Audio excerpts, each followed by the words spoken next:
Mr. President, thank you very much. And it, of course, goes without saying how honoured I am to have been given the opportunity to speak in this debate. And I'm incredibly grateful to yourself, I'm incredibly grateful to our guests, but primarily I'm incredibly grateful to the members in the chamber tonight for giving me an audience to talk to. The motion before us this evening is one that can be explored through a wide variety of academic disciplines. We could consider the neuroscience of what love is in a materialist sense. We could, if you like, recognise the slight irony that we would be analysing chemistry with chemistry. We could consider psychological explanations of why we love the people we do and what qualities it is that makes them attractive to us. Finally, perhaps, we might consider the sociological and philosophical questions, whether we all love in the same way, whether love is something that actually has a sense of intrinsic value, or instead whether the relationships we hold with others are nothing more than an expression of the society in which we live. Now, as a PPE student, you'll probably expect me to stand here and talk a lot about a lot of different subject areas, each of which I don't really know anything about.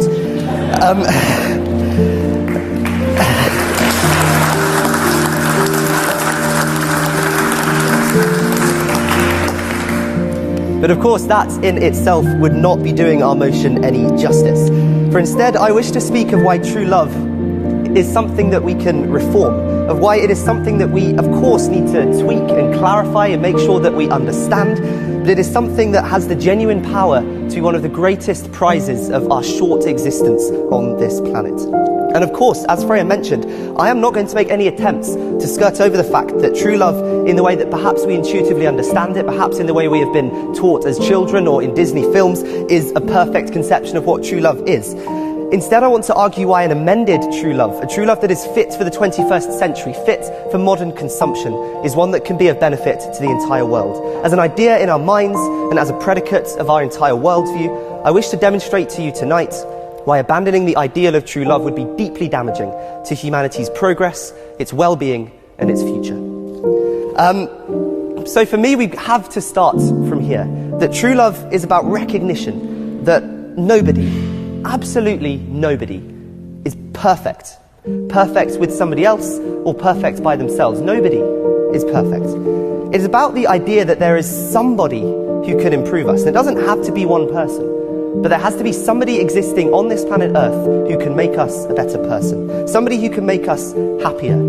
True love is about the idea that this can be reciprocated, that both parties can end up benefiting from each other whilst perceiving one of the greatest emotional feelings known to mankind. And again, critics will say, as the proposition already has, that our perception of love is perhaps nothing more than a selection of hormones drowning our brains.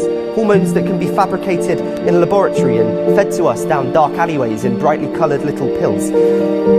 But this is, I believe, quite frankly, besides the point.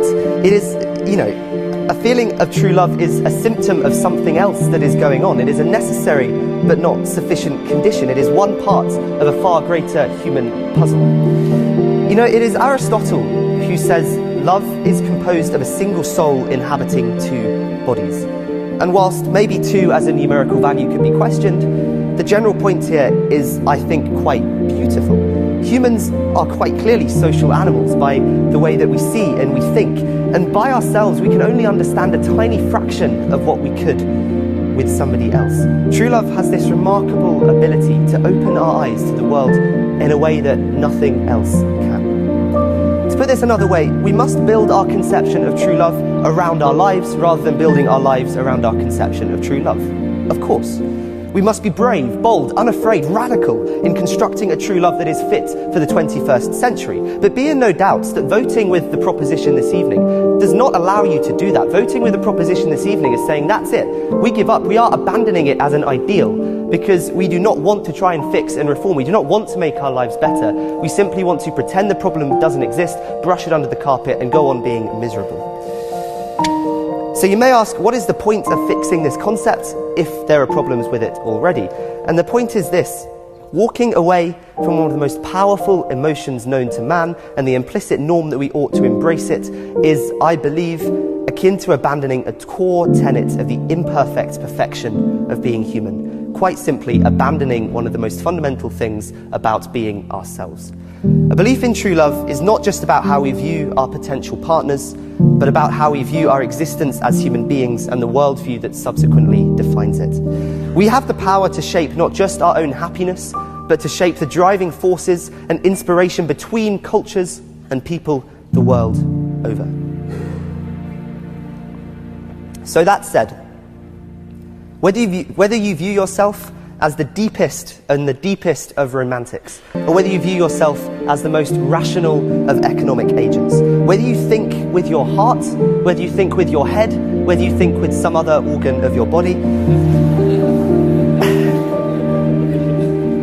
the ideal of true love has practical purposes that I think make it an irrefutable goal for every human being on this planet. If you walk through the no's door and vote with the opposition at the end of tonight's debate, let me be absolutely clear that you are not signing up to committing the rest of your days searching for a Disney princess-style happily ever after, nor are you committing yourself to scrolling through thousands upon thousands upon thousands of oxloves, desperately searching for the faintest whiff of your name. You are instead making a gesture, a strong, bold gesture that in a world teetering with misery, with pain, with suffering, with rampant nationalism, with climate change, with Brexit, with Donald Trump, there is something that we can hope for, that we can salvage, and that we can hold onto. Mr. President, if I may, I would like to finish with a quote tonight. Of all people, it is Friedrich Nietzsche, the philosopher, who says, "There is always some madness in love, but there is also always some reason in madness." In echoing these sentiments, honourable members, I would urge you to vote with the opposition this evening. Thank you very much. Behind every single fight that you have with your partner is a desire to be understood, a desire to feel seen and heard. When you're sitting there arguing about the dishes, the forgotten plans, the lack of intimacy, all the hours they spend at work, what we're really trying to say is, I'm overwhelmed and I need more support. I miss you and I want more connection. I feel like I'm not a priority and I need reassurance that you care. We can argue in circles all day with the, you never do this, I always do that, you never listen, I'm always to blame. But the reality is, you won't get anywhere worthwhile until you both stop and ask, what is it that we're really trying to say? When you strip away the blame, the defensiveness, and the scorekeeping, what's left is two people who want to feel valued, two people who want to feel supported and loved. So next time, before the argument starts to spiral, ask yourself, what do I actually feel and want? How can I say that in a way that they can actually hear? And how can I consider and support their feelings too?